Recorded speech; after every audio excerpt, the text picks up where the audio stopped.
On the line, we have Ken Good. He is an attorney and member of the Board of Professional Bondsmen of Texas. I had the privilege of speaking with him on my weekend show, Uncommon Sense with Cass, last week. We had a great conversation about how the rising crime and that narrative played into or helped or hurt the results of the midterm general election. Ken, thanks for joining us now on our morning show with Tim Jones and Don Luzader here with me. Well, thank you for having me, and good morning, I guess, and happy Thanksgiving Eve. Happy Thanksgiving to you, Happy too. Thanksgiving. So since we last talked, Ken, have you held the same opinion that people did not really pay attention as much as we would have hoped to the rising crime in some of our urban inner cities as we hoped that they would in the midterm general election, or have you changed your opinion at all on that? Well, I think in some areas, like I think you're starting to see maybe in New York, that had an impact on the election there. And I think that other than that, I think, I think I still hold the same opinions. That I was hopeful that this would be the first election in a while where identity politics was not the main narrative. It was more crime and public safety. But I think identity politics won out once again. And bringing Speaker Tim Jones into the conversation now. Tim, meet Ken. Ken, meet Tim. Ken is now a new friend of the station. Ken, good morning to you. Thanks for joining us. I was wandering around and not paying attention to the clock, as always. Ken, I served here in the Missouri legislature for 8 years. I was Majority Leader, Speaker of the House. We worked on a lot of these issues throughout the years. I've seen a lot of different narratives come and go over the last couple decades.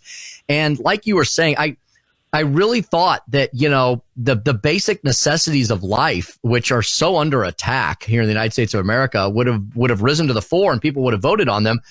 The inflation, which affects food and fuel, two of the basic necessities of life, as well as crime and punishment, law and order, safety and security. Ken, we woke up this morning, unfortunately, another senseless act of violence in Virginia. Over the weekend, we had the Colorado Springs shooting. What's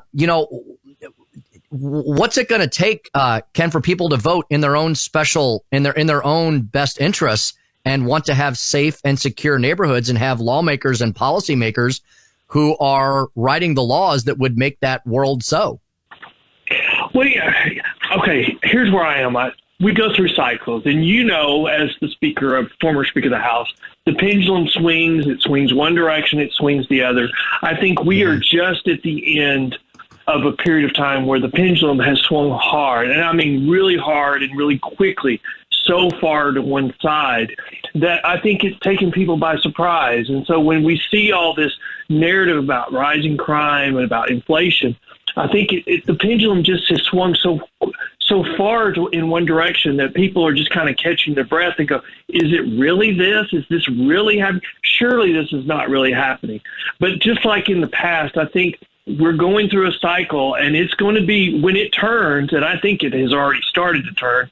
I just thought it had already started to swing back. But I don't think that the direction of the change of direction of the pendulum has not happened. I think it's just, I think it's going to swing a little bit slower than we thought. But when it does, I think it will swing just as fast in the other direction, and there'll be a backlash. The unknown is this identity politics, which has just been taking hold for these election cycles, where it's just such, we have to find a way to get around that, because, the identity politics means no matter what happens, I can't vote for the other party because of their identity or because of my identity. And that is, I think, a poison to our electoral process and to our society that we have to overcome.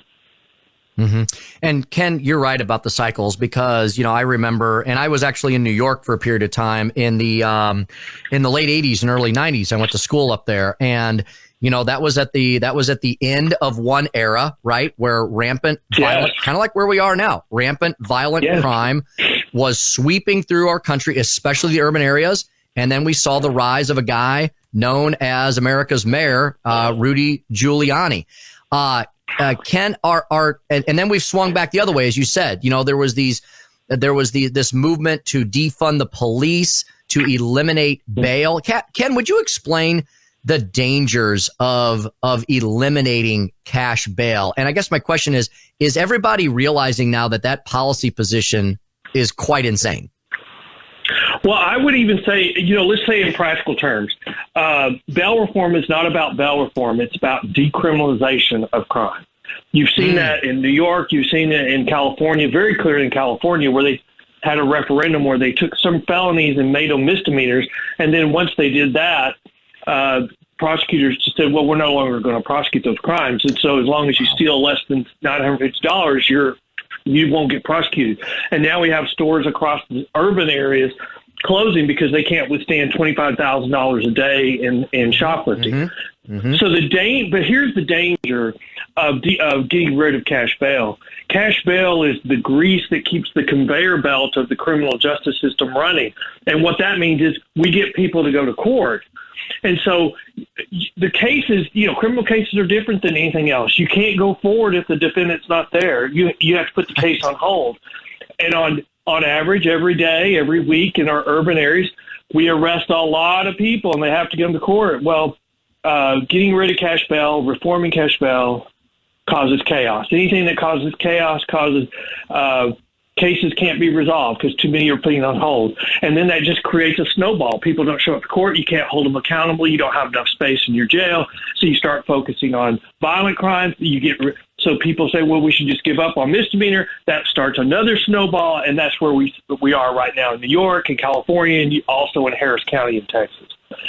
And so reforming cash bail, it's either intentional or unintentional, but the result is the same. It's decriminalization of crime. Ken, there's a balance that needs to be struck, right? Because, when I was in the Missouri legislature, that was the years of 2007 to 2015, big criminal justice reform movement. We don't need to throw the baby out with the bathwater, right? There are some things that continue. The criminal justice system is no different than any other system, right? Involving law, politics, and government. It's always in constant need of reform. There is a balance that can be struck between letting every single criminal back out on the streets and never having any punishment and throwing the book and the entire book at every single person every time they commit an offense. True. I mean, we're a country of second chances, but the problem is we've become a country of 15 chances, 16 chances, 20 chances, where there's no accountability. We have to be a country of accountability.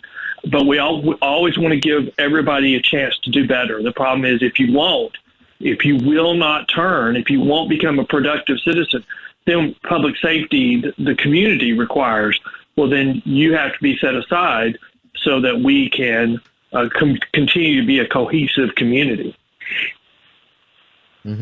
So, Ken, as we begin to wrap up this year, our Missouri legislature will be starting to pre-file bills December 1st, right around the corner, for the next legislative session.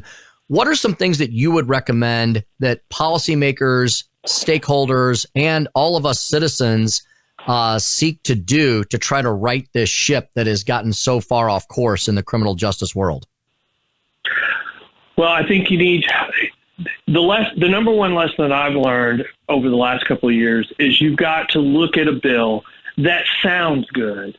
That, we want to protect the poor, but you got to look at what are the unintended consequences. So like when they're saying, oh, we got to have these rules to protect the poor, what they really do many times is they tie the hands of judges so they can't even do anything about organized crime, gang members, or career criminals. And so you have to, and I think this, the one side of the spectrum has a coalition, but part of that coalition, a very small part, they want to create chaos. They want to do exactly what they're doing.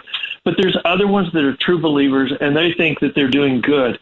And so they don't realize what the unintended consequences are. In California is a great example. If they had a vote to decriminalize crime under $950, it would have failed. It would have never even got close to passing. But that's not the way they did it. They changed felonies to misdemeanors, and they said, oh, they'll still have to respond for those crimes. And then they had prosecutors in urban areas backed by Soros who said, well, we're no longer going to prosecute those crimes. Well, the unintended consequences of that action is now the stores are closing, property values are dropping, and the very people that are now living there have to go 30 minutes away to get groceries instead of to the street corner. So we have to look at a bill, and we have to and the problem is the right-wing think tanks are not doing us a good job on doing that, because some of their funding's coming from these same groups. And so sometimes it's crazy because you have the left and the right both proposing the same thing. And it's not because it's good policy. It's because it's coming from funding from the same people paying or giving money to both sides of the think tank world. Could not agree with you more. Ken Good. Ken, where should are there any places you'd like to point our listeners to that they can learn more about this subject? Anything that you're writing or publishing, or any social media or websites? Yes, our website is pbtx.com. That's the Professional Bondsmen of Texas. We also have a podcast called The Bell Post, and that's all we talk about is criminal justice issues. And we have a blog on our podcast as well. A blog on our website as well. Excellent indeed. Ken Good, thank you for joining us here today. We're thankful you were able to make that time right before the holiday. Happy Thanksgiving to you and yours, and be happy to have you back on again soon sometime as we start digging into these issues as we approach our next legislative sessions. Well, thank you for having me. And when I heard you were a former Speaker of the House, I was just like, oh, my God, we could talk for hours. So thank you very much for letting me have a little fun right before Thanksgiving. Yes, we could, Ken, and we'll definitely have you back. It was a great discussion. You be well. Godspeed. We'll talk to you soon. Thank you very much. Have a happy Thanksgiving again. Bye. You too. You too. Ken Good there, attorney, member of the board, Professional Bondsmen of Texas, talking about the very difficult issues of criminal justice reform.